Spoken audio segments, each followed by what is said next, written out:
de la Iglesia contemporánea dijo: en la batalla espiritual, la pérdida de la victoria ocurre siempre en el campo de la mente. En otras palabras, la mente es el campo de batalla del creyente. Es necesario, donde la guerra ruge con mayor intensidad, nosotros debemos de intensificar nuestra fuerza. Y hermano, esto es tan real como la vida misma. Constantemente nosotros estamos viviendo en ese tipo de guerra. A veces esa guerra puede ser una guerra física y otras veces guerra psicológica. Por ejemplo, ¿no conoces algún caso de alguien cercano a ti que estaba de repente bien y al día siguiente te dice que está ingresado en el hospital? Una enfermedad que nadie conoce, no tienen ni idea, pero están en el hospital. De repente tu vida está bien, crees que tienes un simple resfriado y de repente el médico te da una mala noticia. De repente tienes una familia, tú no coincides, tienes discrepancias en las cosas que tú piensas, esa familia te deja de hablar, deja de saludarte porque piensa diferente a ti. A veces te entera la muerte de un amigo tuyo que se ha suicidado. Te guste o no te guste, lo busques o no lo busques, la guerra te va a llegar tarde o temprano. La pregunta en esta mañana es: ¿cómo vas a reaccionar cuando la guerra llegue a tu vida? ¿En quién o en qué vas a confiar? Y para poder responder bien a estas preguntas, me gustaría que me acompañarais al primer libro de Samuel, capítulo 17. Aunque voy a ir desarrollando todo el capítulo, vamos a hacer lectura solo de los primeros 3 versículos. Primera de Samuel, capítulo 17.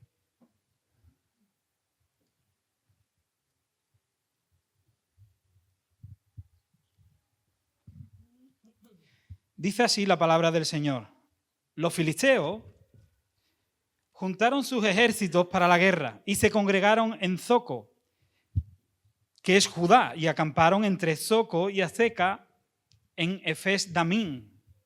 También Saúl y los hombres de Israel se juntaron y acamparon en el valle de Ela y se pusieron en orden de batalla contra los filisteos. Y los filisteos estaban sobre un monte a un lado e Israel estaba sobre otro monte al otro lado y el valle entre ellos. Entonces, del campamento de los filisteos salió un paladín, el cual se llamaba Goliat de Gat y tenía una altura de 6 codos y un palmo, y traía un casco de bronce en su cabeza y llevaba una cota de malla, y era el peso de la cota 5.000 siclos de bronce.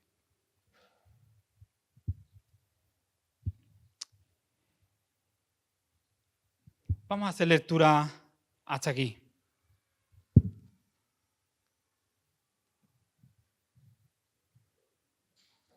Y si no os importa, voy a volver a orar. Señor, soy muy torpe al leer, imagínate al poder predicar tu palabra. Yo te suplico que en medio de mi torpeza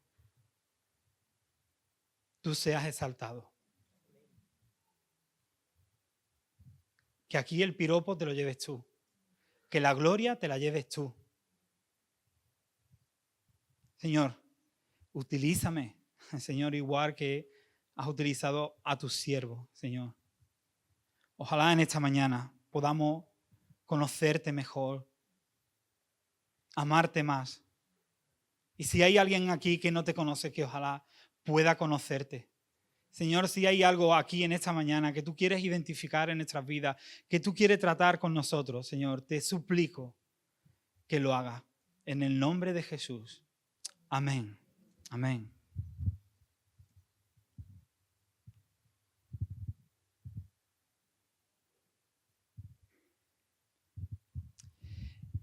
El título de esta predicación la he titulado La batalla es del Señor. La batalla es del Señor. No sé si lo sabéis, pero los filisteos ocuparon la parte sur de Palestina. Y los filisteos eran los enemigos número 1 del pueblo de Israel. Ellos estuvieron más de 200 años en guerra con el pueblo de Israel. Este pueblo era un pueblo, no sé si os acordáis, de una mujer llamada Dalila. Y como sabéis, la historia no terminó bien con Sansón. Estas personas también tuvieron la osadía de robar el arca de la alianza.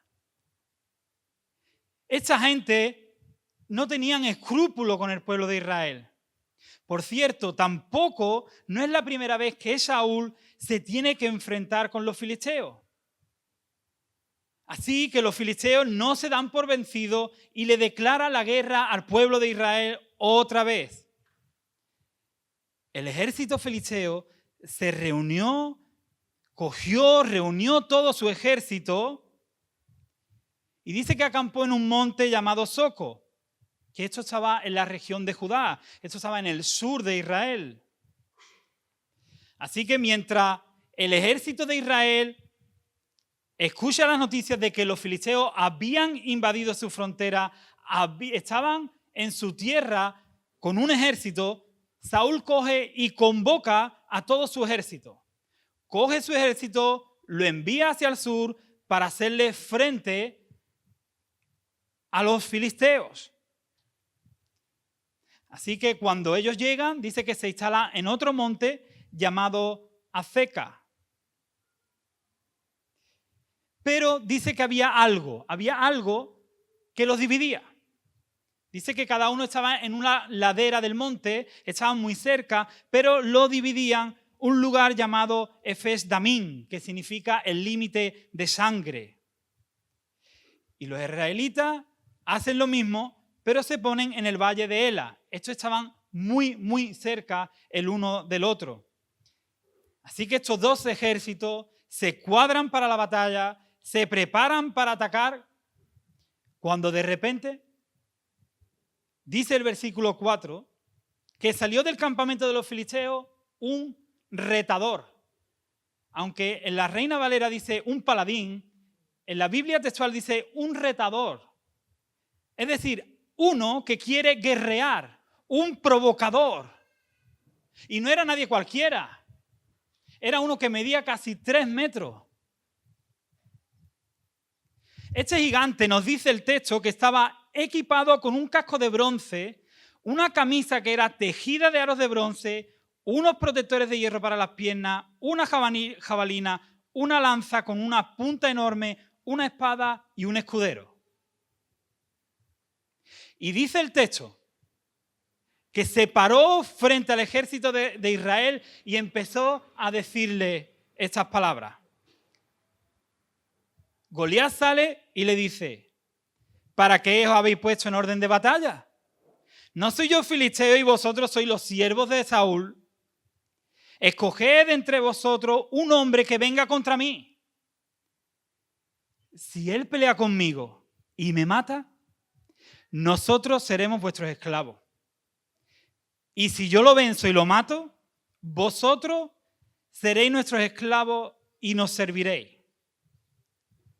Y siguió diciendo este filisteo, hoy yo he desafiado al campamento de Israel, dadme un hombre que pelee conmigo. Hermano, esto era muy típico en la guerra. Era muy típico.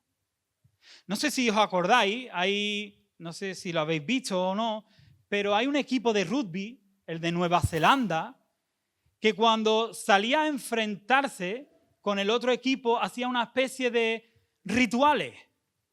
empezaban a hacer como una especie de coreografía, haciendo caras raras, haciendo ruido para intimidar a su contrario. Esto lo podemos ver en muchas películas. No sé si os acordáis también la película 300, cuando hace un grito de guerra y dice: espartanos, ¿cuál es vuestro oficio? ¿No? ¿Por qué hacían esto? Para intimidar al contrario. Y Goliat fue un pionero de esto, y los filisteos hicieron esto. Así que el primer punto de esta mañana es la estrategia del enemigo. Y yo os hago la pregunta, porque es la misma pregunta que me hice yo. ¿Por qué los filisteos, teniendo una máquina de matar de 3 metros, no coge y ataca al ejército de Israel? ¿Por qué ellos cogen y dicen: mira, quien me desafía a mí, quien me venza a mí, entonces vosotros serviremos? ¿Por qué utiliza esa estrategia del 1 contra 1? ¿No sería que el ejército filisteo era inferior en número y para poder vencer a los israelitas estaban utilizando una estrategia? ¿No puede ser que los filisteos conocían al Dios de Israel y todavía se estaban acordando de cuando robaron el arca del pacto y se creían que ellos tenían la victoria, empezó a salirle tumores por todo el cuerpo, que cogieron y tuvieron que devolver el arca por Amazon?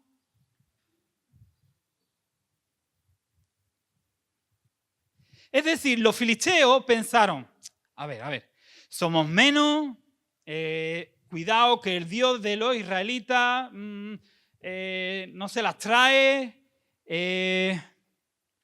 vamos a trazar un plan. Y como nosotros tenemos a Goliat un gigante, cuando esta gente vean a Goliat se van a quedar flipados. Ellos se van a quedar sin palabras, ellos se van a quedar muertos de miedo. Y además también, mira, porque Saúl ya no está fino, porque Saúl ya no es lo que era, porque nos hemos enterado que ha perdido la unción de Samuel. Ha perdido la unción de Dios. Samuel se ha apartado de él. Tiene problemas psicológicos. Ha tenido que pedirle a un chaval que le toque el arpa para que le ayude. Así que si esto da resultado, escuchadme bien, si esto da resultado, lo vamos a hacer durante 40 días, por la mañana y por la tarde. ¿Cuál fue el resultado? Si tenéis vuestra Biblia, mirad el versículo 11. Dice: cuando Saúl y todo el ejército de Israel escuchó lo que el filisteo le había dicho. Yo tengo aquí la Reina Valera contemporánea. Dice: se atemorizaron y se llenaron de miedo. Se atemorizaron y se llenaron de miedo. ¿Os acordáis la pregunta que Dios le hizo a Adán después de haber pecado? ¿Qué le dijo Dios? Adán, ¿dónde estás? ¿Qué le responde Adán? Oí tu voz en el huerto y tuve miedo. Como consecuencia del pecado, hermano, el temor ha pasado a formar parte de nuestra naturaleza humana. Desde entonces, el temor en cada ser humano es experimentado y se puede experimentar de muchas maneras y de distintos grados. Cuando el temor se apodera de nuestra mente, domina nuestro comportamiento. Y cito una frase del pastor Miguel Núñez.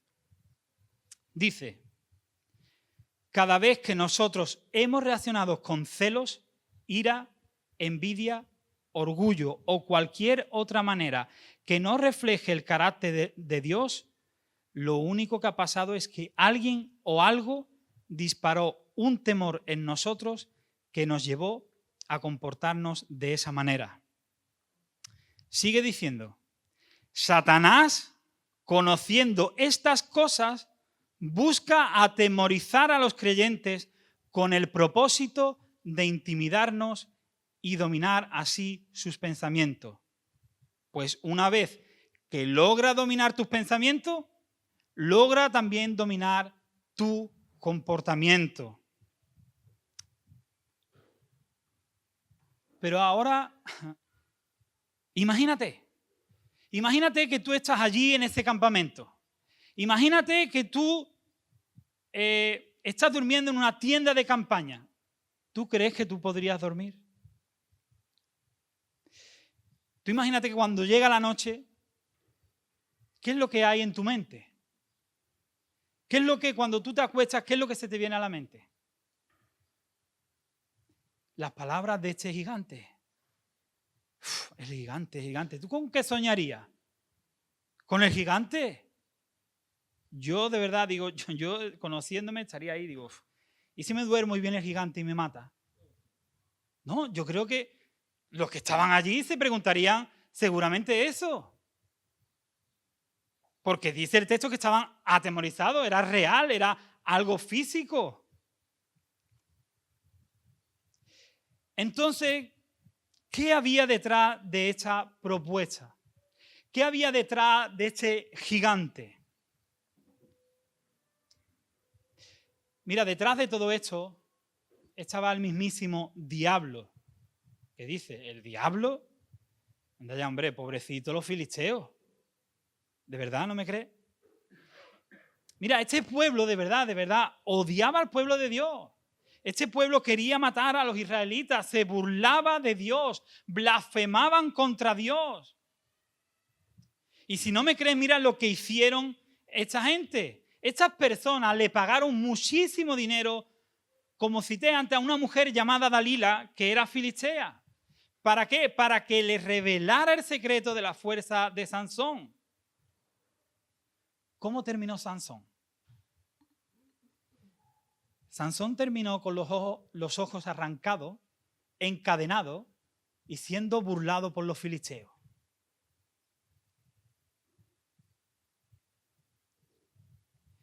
¿Sabéis qué siguieron haciendo los filisteos? Los filisteos mataron al hijo de Saúl, mataron a Jonatán. Y poco después intentaron matar a Saúl, pero no pudieron porque Saúl se mató antes. Es decir, estas personas no tenían escrúpulos. Esta persona no podía tú coger y llevar a Goliat al psicólogo. No podía. Y hermano, yo tengo que decirte en esta mañana que si no tuvieron compasión con el pueblo de Israel, tampoco lo van a tener contigo. No lo van a tener. Y tengo que decirte algo. Estamos en guerra. Hermano y hermana, estamos en guerra. Al igual que Goliat, Satanás está en una batalla constante por el control de la humanidad. Constantemente el enemigo quiere hacernos sus esclavos. ¿Y de qué manera? Pues él utiliza todos los medios necesarios para lograrlo. Ya sea a través de diferentes religiones, diferentes ideologías, los medios de comunicación, en los colegios, en las universidades, en la política. La guerra es real. Y ahora yo te pregunto en esta mañana, ¿de qué está llena tu mente? ¿De qué? ¿De miedos? ¿De ansiedades? ¿De preocupación? ¿De orgullo? ¿De celo? ¿De rencor? ¿De ira? ¿De falta de perdón?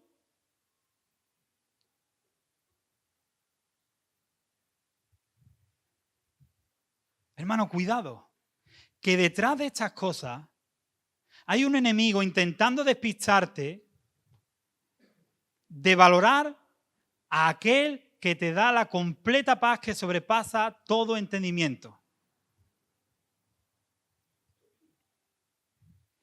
Vuelvo a citar al pastor Miguel Núñez. Dice, cuando un creyente vive lleno de ansiedad y de temor, es incapaz de experimentar la paz divina que trasciende el entendimiento finito del ser humano.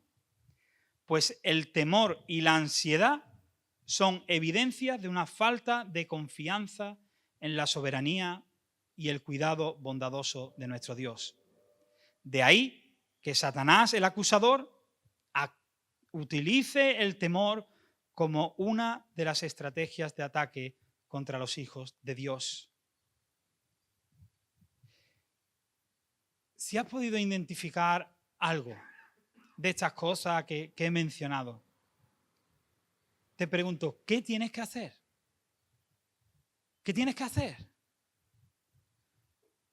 Mira, el pastor ya lo dijo la semana pasada, pero lo voy a decir de otra manera. Pues tienes que orar más, tienes que leer más y volver a orar más y a leer más. Y tienes que volver a orar y volver a leer, porque tienes que llenar tu mente de Dios. Si tu mente está llena de las cosas de este mundo, tú no vas a poder enfrentar a las enseñanzas del diablo. No vas a poder. No vas a poder.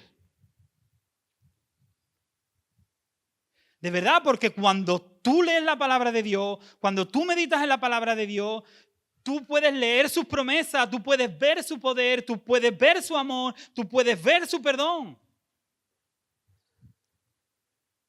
Es la única manera que tú puedas apagar los dardos del maligno. Es la única manera. Como tú creas. Si vas por ahí solo, haciéndote el chulito, te garantizo que vas a ser preso del diablo. Tu mente va a estar constantemente dudando de Dios.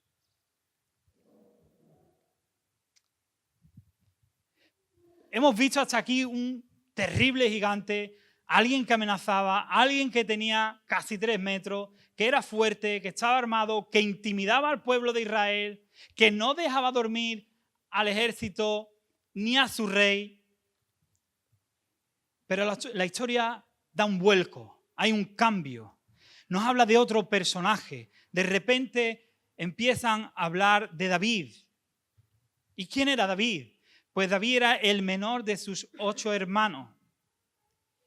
Y cuando David no estaba, dice que no, cuando no estaba en la corte tocando el arpa para el rey Saúl, él se dedicaba a apacentar las ovejas de su padre Isaí en Belén.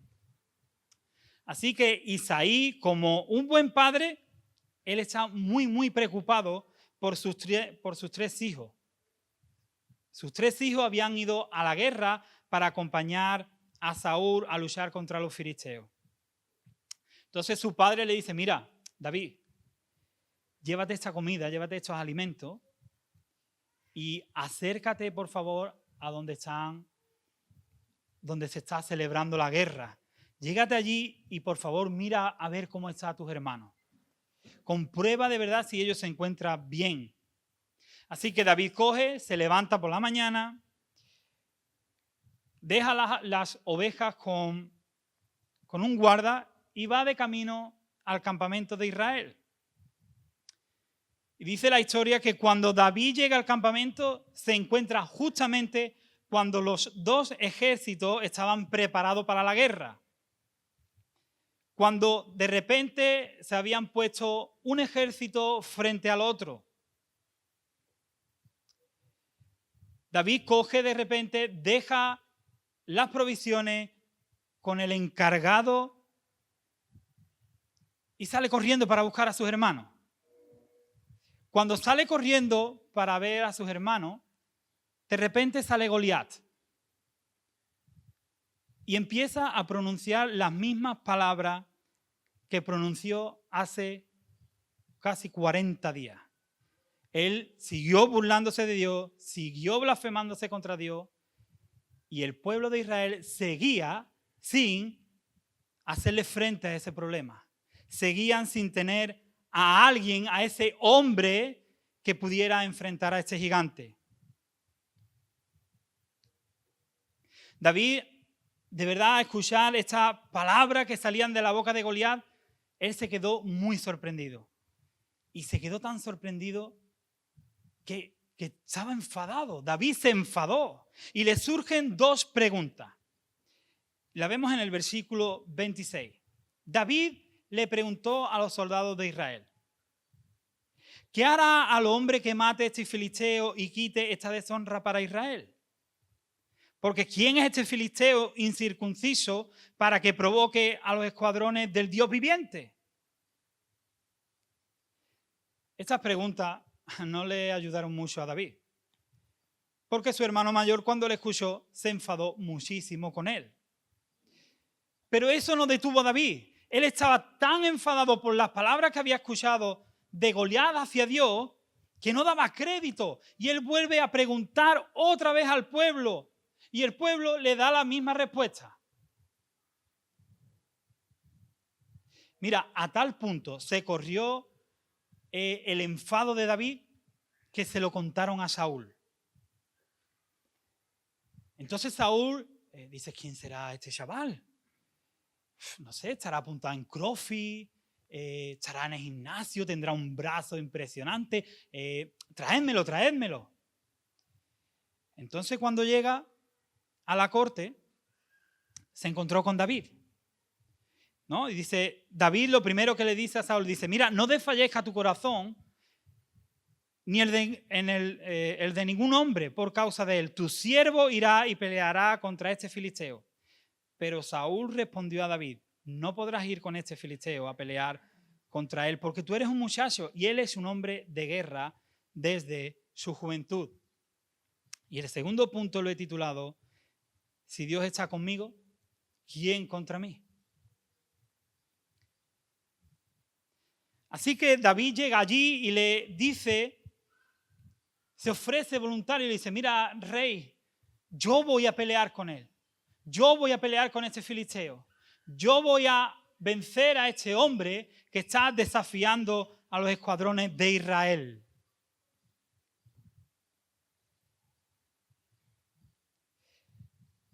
David coge y le dice, mira, te voy a explicar por qué voy a pelear. Tú no me crees a mí, tú me ves como un simple muchacho, que lo soy, no tengo la altura que tiene Goliat, no tengo la armadura que tiene Goliat, no tengo experiencia en batalla, pero sí te voy a decir algo. Tu siervo, está diciendo David, tu siervo es pastor de las ovejas de su padre. Y si viene un león o si viene un oso, y si se lleva alguno de mis corderos del rebaño, yo salgo tras él y lo apaleo y se lo quito de la boca. Y si me ataca, yo lo agarro por la quijada y lo golpeo hasta matarlo. Sea león, sea oso, tu siervo lo mata. Así que este filisteo incircunciso será como uno de ellos porque ha desafiado a los escuadrones del Dios viviente. Para David, hermano, el problema no era Goliat. Para David esto no era un problema. ¿Por qué? Para David lo que sí era un verdadero problema, y si os fijáis, es que este hombre estaba desafiando al Dios viviente. Eso es lo que verdaderamente enfadó a David. Y David no iba a permitir eso, porque a David le importaba más guardar el honor de Dios que proteger incluso a Israel.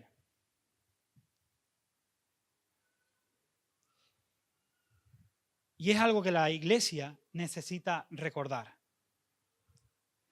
Si nosotros estamos en una batalla en contra del reino de las tinieblas, donde el nombre de Dios y su Cristo es blasfemado continuamente, ¿cómo actuamos? ¿Cómo actúas? ¿O no, hermano? ¿No podemos ver esto que es algo real? Cuando personas, incluidos cristianos, hacen caricaturas del Evangelio de Dios, ¿cómo te sientes? Cuando ves vídeos en internet de supuestos cristianos que hacen la unción del martillo, la unción de la chaqueta o el espíritu de Shakira, ¿qué se te pasa a ti por la cabeza? ¿Cómo te sientes? ¿Qué sientes cuando se están burlando de Dios? Iglesia, ¿qué sientes cuando hay leyes que van en contra del orden de Dios y en contra del diseño de Dios? ¿Qué sientes cuando hay líderes en las iglesias que le son infieles a sus mujeres incluidos pastores. Y siguen predicando la palabra de Dios. ¿Qué sientes? ¿Qué sientes cuando ves a supuestos cristianos celebrando cosas que Dios aborrece?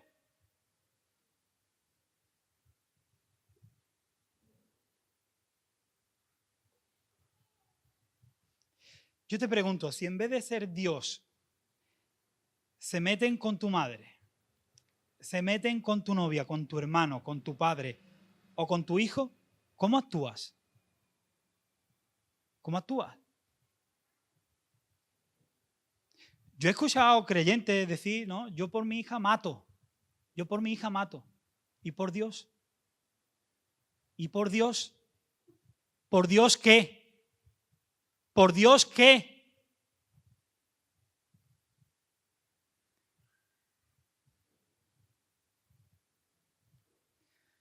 ¿Por qué lo haces, hermano? Y quiero de verdad que te evalúes. ¿Por qué a ciertas personas tú las defiendes con uñas y dientes?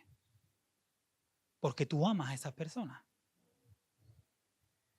Ahora, si tú dices que amas a Dios y a su Cristo y tú no vas a defender su honor y su nombre, quizá el Señor no sea ni tu Salvador ni tu Señor. Quizá debe evaluar tu amor hacia Él.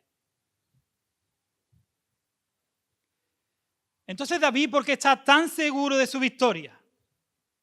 ¿Por qué tan seguro, él está tan convencido de que le dice a Saúl, mira, que voy a ir yo, que yo voy a matar a ese Goliat, que ustedes lo ven como un gigante, es un enano de nada?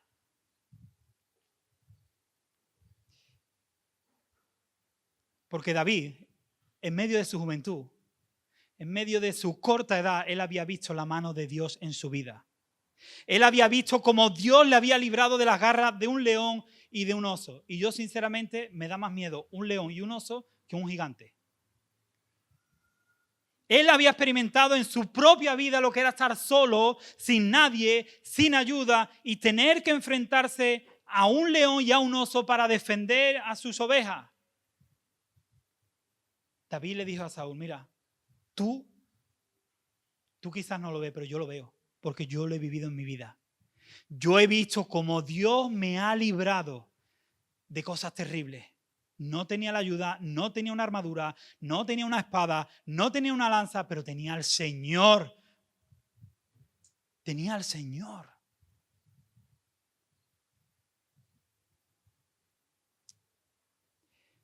Dice el versículo 36, y David dijo, mira, Saúl, y te voy a explicar, ¿vale? Si yo he matado a un león, si yo he matado a un oso, si yo he podido hacer todo esto, el Señor es quien me ha librado de las garras del león. El Señor es el que me ha librado de las garras del oso. Y también el Señor me librará de la mano de este filisteo.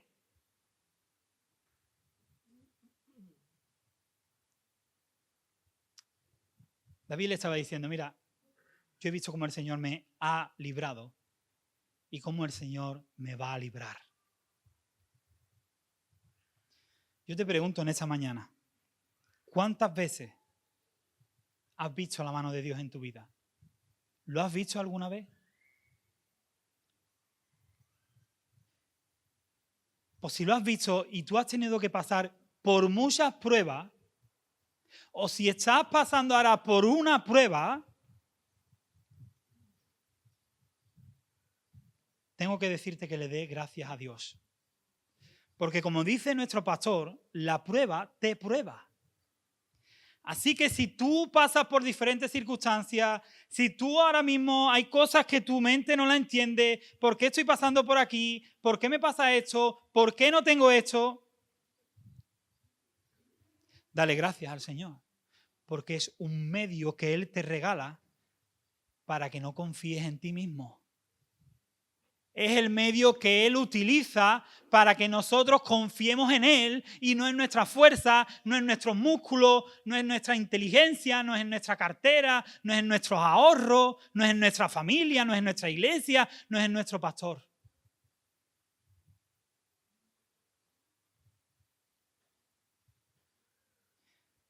Así que cuando David le argumenta esto a Saúl, Saúl lo acepta. Saúl lo acepta y le quiere poner su armadura. Y vemos que Saúl estaba igual de confiado que Goliat. No se había enterado de nada, de nada. Él coge, le pone su armadura y no le está buena. Entonces David coge y se quita la armadura y dice, mira, Saúl, muchas gracias por esta armadura, pero no me hace falta. No me hace falta porque estoy lleno del Espíritu de Dios. Así que David se quita la armadura, coge un palo, coge unas piedras, coge una honda y se va hacia donde estaba Goliat. Cuando llega allí, Goliat lo ve, se ríe, lo maldice y empieza a invocar a sus dioses. Yo te pregunto, cuando la gente vieron a David, ¿qué pensaron? Se burlaron de él, se rieron, de verdad, dijeron, este chaval va a venir y va a pelear con el gigante, de verdad, de verdad. Pero lo peor no es eso, lo peor es que también los del pueblo de Israel, cuando vieron esto, dijeron, perdemos fijo. Un gigante de 3 metros va a vencer a un niño que no tiene ni armadura, ni tiene ni espada, no tiene nada. De verdad. Nadie confiaba ni creía en David.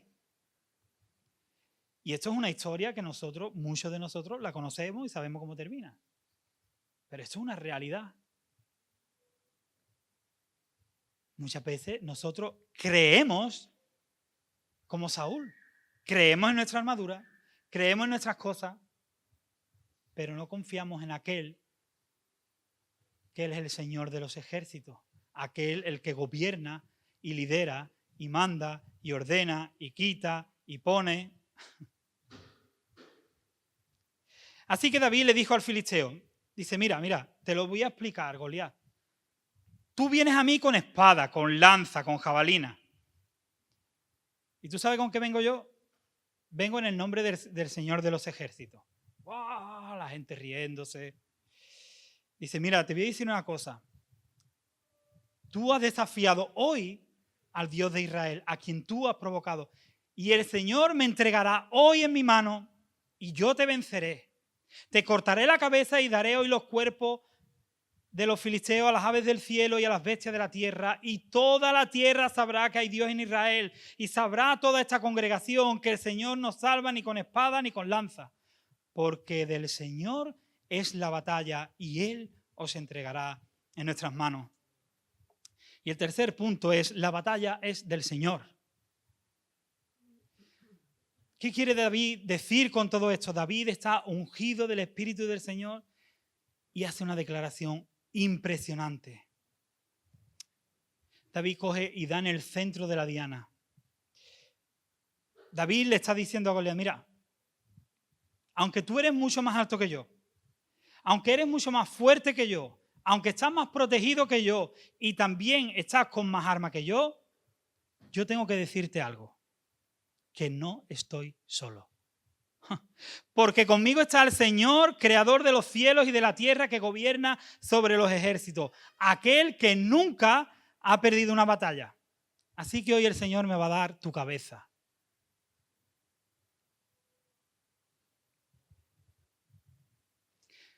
Así que una vez cuando dice esto, Goliat, supongo que enfurecido, empieza a correr hacia David, sale corriendo con la lanza, preparado para matarlo, y David empieza también a correr.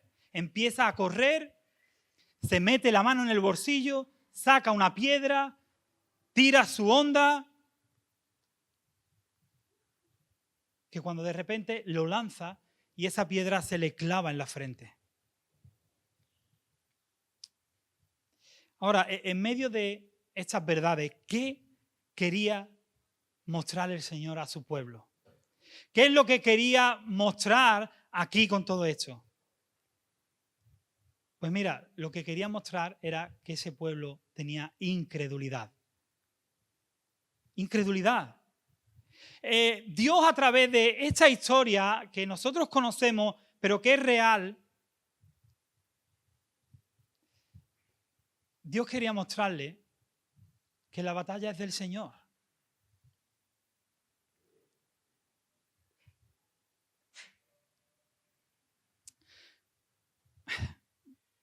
Cuando tú ves esta escena, no das crédito. ¿Cómo puede ser que un hombre de 3 metros, preparado para la guerra, armado con un casco y de todo, le peguen justamente en la frente?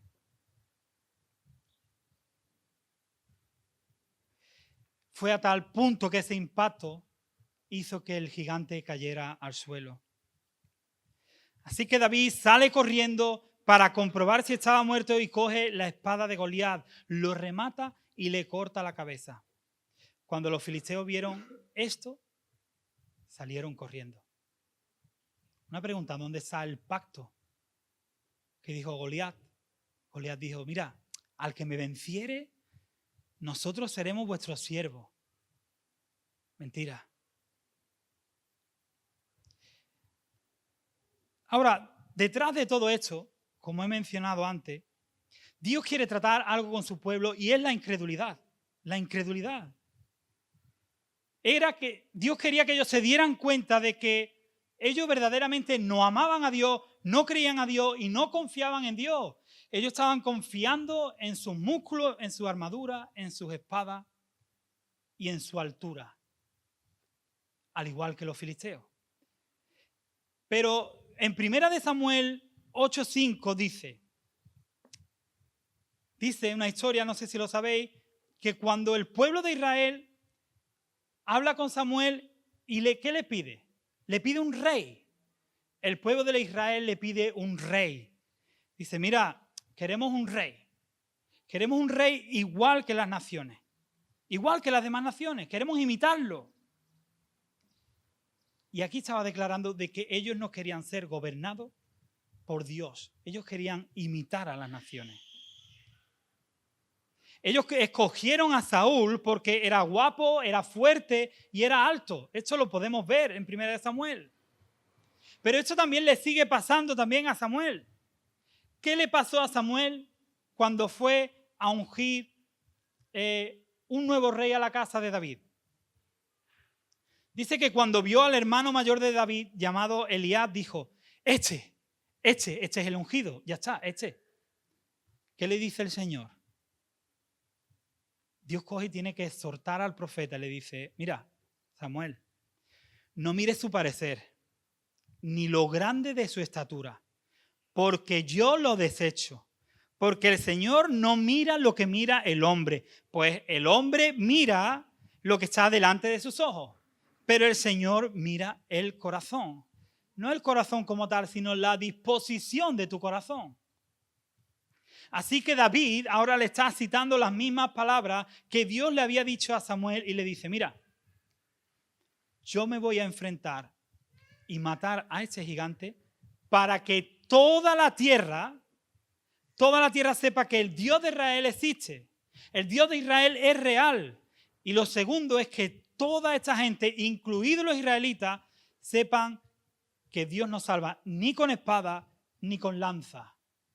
Porque del Señor es la batalla. Hermano, estaba desmontando toda su teoría. Esta gente estaban pensando en cosas físicas, en la fuerza, en lo que poseían. Y Dios le quiere dar una lección y le dice, mira, te estás equivocando. Te voy a ridiculizar. Porque un muchacho va a vencer a un gigante. Tú no te lo crees. Nadie se lo cree, pero yo lo voy a hacer posible. Así que David le cortó la cabeza a Goliat, un enemigo muy peligroso, a lo que nos recuerda a alguien. A alguien. ¿Os acordáis de un chaval de 33 años llamado Jesús de Nazaret? Que por cierto era hijo de David. Al igual que David, él fue enviado por su padre para socorrer a sus hermanos. Él también vino en representación del Dios viviente para presentarse sin espada y sin lanza. ¿A quién? ¿A Goliat? No. Un enemigo mayor, un enemigo peor que la raza humana tenía, el diablo. Cristo en la cruz está mostrando lo que está aconteciendo en este momento. Lo de David contra Goliat es una sombra de lo que va a acontecer. Es algo que va a suceder. Así que Cristo en la cruz del Calvario le pisó la cabeza a la serpiente. Cristo lo anuló, lo desarmó, le cortó la cabeza al enemigo. Colosenses 2:15 dice: Dios desarmó a los poderes y a las potestades por medio de Cristo y los humilló en público al exhibirlo en su desfile triunfal. Hermanos, los fariseos eran los enemigos de Cristo y ellos se creían, ellos se burlaban de él, incluso cuando estaba en la cruz, ¿no? Le decía: ¿por qué no te bajas? ¿No? A otros salvaste, tú no puedes salvarte. Ellos creían como diciendo: mira, si lo matamos se termina todo. Si lo matamos, se termina todo. Pero nada pudo impedir su victoria. Nada ni nadie pudo impedir su victoria. Jesucristo tuvo que morir, ¿para qué? Para poder destruir así, por medio de la muerte, aquel que tenía el dominio de la muerte. Aquel que es el diablo. Al igual que David le cortó la cabeza a Goliat, Jesucristo le cortó la cabeza al diablo. Esperaban verlo muerto, pero a los 3 días resucitó. En la cruz del Calvario, Jesucristo venció al diablo, venció al pecado y venció a la muerte. Hermanos, la muerte es el mayor enemigo de la humanidad. El pecado también. Pero Dios venció a la muerte. La gente de hoy, comamos y bebamos, que mañana, ¿qué? Moriremos. No le dan importancia, pero créeme, cuando llegue la muerte, ya no habrá escapatoria. Y yo en esta mañana quería hacer esta reflexión. Creyente que dudas, creyente que no confías, la batalla es del Señor. El Señor ha vencido, vence y vencerá. Y si tú no conoces o de oídas has escuchado, pero no te lo crees, créetelo, hay un enemigo que de verdad intenta matarte, destruirte y no te va a dar chuchería. Así que arrepiéntete en esta mañana. Arrepiéntete, dile al Señor: Señor, reconozco que el enemigo ha invadido muchas veces mi mente. Reconozco que a veces soy como el pueblo de Israel. Tengo miedo, me acobardo, me creo las mentiras del enemigo. Pero yo he podido ver que como estuviste con David, también estarás conmigo. Puedo ver que Cristo fue el único que venció la muerte. Cristo fue el único que resucitó. Y Cristo es nuestro gigante. Cristo ahora es nuestro paladín. Cristo ahora es nuestro defensor. Y ahora, como Él ganó esa batalla, nosotros también la hemos ganado. Y siendo Él nuestro representante y nuestro gigante. Así que en esta mañana no dudes. Medita, piensa que el que está contigo no es cualquiera, es aquel que nunca ha perdido una batalla. Así que la batalla es del Señor. Te resumo lo que hemos visto en este mensaje. Hemos visto el primer punto, la estrategia del enemigo. Hemos visto de que si Dios está conmigo, ¿quién contra mí? Y por último, hemos visto que la batalla es del Señor.